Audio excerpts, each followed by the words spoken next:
معروف صحافی اور تجزیہ کار وسعت اللہ خان نے کہا ہے کہ پاکستان کی تاریخ بتاتی ہے کہ اگر فوجی اسٹیبلشمنٹ اپنی آئی پر آ جائے تو کم از کم ضمنی الیکشن کی یہی روایت رہی کہ صرف وہی لوگ جیت پاتے ہیں جنہیں اسٹیبلشمنٹ جتانا چاہے۔ لہٰذا پنجاب میں ہونے والے ضمنی الیکشن کے نتائج کی روشنی میں تحریک انصاف کو کھلے دل سے یہ اعتراف بھی کر لینا چاہیے کہ یہ انتخاب گزشتہ ضمنی الیکشن کے موازنے میں زیادہ شفاف اور منظم تھا اور آئندہ اس میں مزید بہتری لائی جا سکتی ہے۔ اپنی تازہ سیاسی تجزیے میں Wusatullah Khan P T I chairman Imran Khan کو مخاطب کرتے ہوئے کہتے ہیں کہ اگر آپ کو یقین ہے کہ آپ عوامی طاقت کے بلبوتے پر 20 میں سے 15 نشستیں جیتے ہیں تو باقی 5 نشستوں کے بارے میں بھی آپ کو یہی سوچنا چاہیے کہ وہ امیدوار بھی ان حلقوں میں ووٹروں کی طاقت کے بلبوتے پر ہی جیتے ہوں گے۔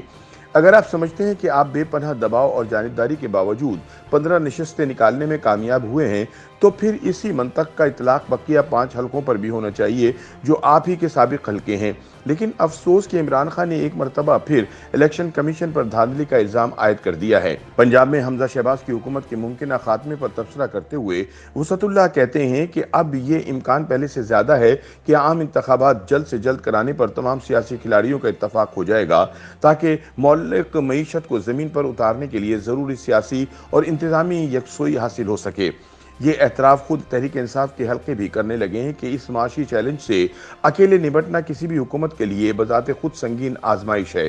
لہٰذا عمران خان تازہ کامیابی کے بعد اگر اگلے عام انتخابات کی مہم میں اس نیت سے جائیں گے کہ وہ جیتنے کی صورت میں پہلے سارے چوروں کو الٹا لٹکائیں گے اور پھر کوئی اور کام کریں گے تو سچ یہ ہے کہ یہ تجربہ پچھلے 3.5 برس میں کوئی ٹھوس نتیجہ سامنے نہیں لا سکا اور نہ ہی مستقبل میں ایسا ہونا ممکن ہے۔ وسعت اللہ بتاتے ہیں کہ تحریک انصاف کو موجودہ کامیابی انہی نشستوں پر ہوئی ہے جو پہلے بھی اس کے پاس تھیں۔ اس میں اپنی ہی سیٹیں جیت کر مستقبل میں بھی انہیں کامیابی کا پیمانہ بنانا درست نہیں۔ اگر پنجاب کے ضمنی الیکشن میں کامیابی کو پیمانہ بنا کر عمران عام انتخابات میں اترے اور نتائج حسب منشا نہ آئے تو کیا پھر موصوف دوبارہ یہ نعرہ لگائیں گے کہ سارا انتخابی عمل ہی فراڈ ہے؟ لہٰذا چلو اسلام آباد چلو۔ لہٰذا عام انتخابات کے نتائج کو ضمنی انتخابی فتح کی اینک اتار کر دیکھنے کی ضرورت کو اہمیت دینی چاہیے۔ یہ نقطہ اس لیے اہم ہے کہ اس نقطے پر مستقبل کے سیاسی اور اقتصادی استحکام کا دار و مدار ہے۔ وسعت اللہ خان کے بقول جہاں تک اسٹیبلشمنٹ کو اس کے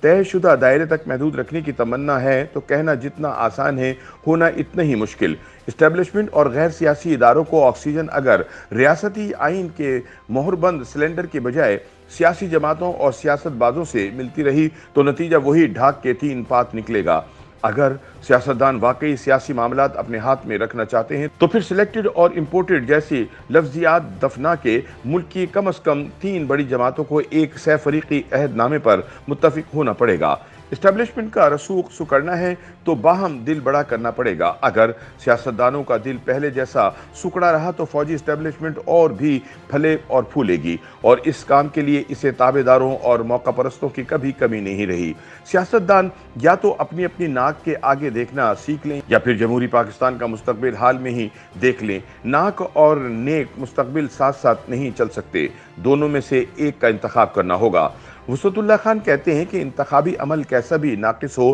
اسے جاری رہنا چاہیے۔ یہ مشق دہراتے رہنے کے نتیجے میں ووٹر کو اپنے گزشتہ فیصلوں کی خامیوں کا پتہ چلتا رہتا ہے۔ اگر یہ عمل جاری رہے تو وہ لڑکھڑاتا گرتا پڑتا چلنا سیکھ ہی جاتا ہے، لیکن اگر یہ عمل درمیان میں ہی رک جائے یا روک دیا جائے تو پھر جوہر بن جاتا ہے اور سفر کو صفر سے شروع کرنا پڑتا ہے۔ اگر سیاسی اور جمہوری عمل بہتر رہے تو صرف ووٹر، امیدوار، سیاسی جماعت یا اس کی قیادت ہی مستفید نہیں ہوتی بلکہ ان اداروں کو بھی قدرے اور ذہنی بالیدہ ہونے کا موقع ملتا ہے جو روزمرہ سیاسی اور جمہوری عمل کا براہ راست آئینی حصہ نہ ہونے کے باوجود اپنے حجم اور طاقت کے بل پر کھیل کر اثر انداز ہونے کی صلاحیت رکھتے ہیں۔ وسعت اللہ خان کے مطابق اگر عمران خان واقعی پاکستانی سیاست کو اتھل پتھل سے نکالنے کے لیے پرعزم ہیں اور اپنے لیے نئے پاکستان کو سیاسی طور پر مستحکم دیکھنا چاہتے ہیں تو پھر انہیں اس سوچ کی کڑوی گولی بھی نگلنا پڑے گی کہ سیاسی مخالفین جانی دشمن اور غدار نہیں ہوتے۔ وہ آپ کے لیے انتہائی ناپسندیدہ ہو سکتے ہیں،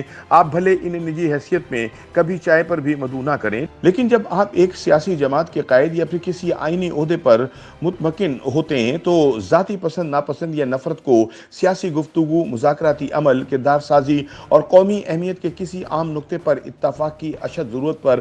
ہرگز اثر انداز نہیں ہونا چاہیے۔ اس عادت کے نتیجے میں دوسری جانب سے بھی کسی خیر کی توقع ابس ہے۔ عمران خان کو مخاطب کرتے ہوئے وسعت اللہ کہتے ہیں کہ اگر آپ اب عوامی طاقت پر بھروسے کے پہلے سے زیادہ عادی ہو گئے ہیں تو عوام بھلے آپ کے امیدواروں کو منتخب کریں یا آپ کے ناپسندیدہ امیدواروں کو چنیں، دونوں صورتوں میں عوامی فیصلے کا مجموعی احترام لازم ہے، کیونکہ عوامی فیصلے کو بھی ذاتی پسند ناپسند کے خانے میں بانٹنا سیاسی عمل کو آگے بڑھانے کے بجائے گول گول گھماتا رہے گا۔ ویسے بھی ضمنی الیکشن میں کامیابی کے بعد اگر عمران سمجھتے ہیں کہ وہ نیوٹرلز ایکس وائی زیڈ اور جانبدار الیکشن کمیشن اور ریاستی مشینری کے بے پناہ دباؤ کے باوجود محض ووٹ کی طاقت پر جیتے ہیں تو پھر انہیں اپنے اس موقف پر دوبارہ سے غور کرنا چاہیے۔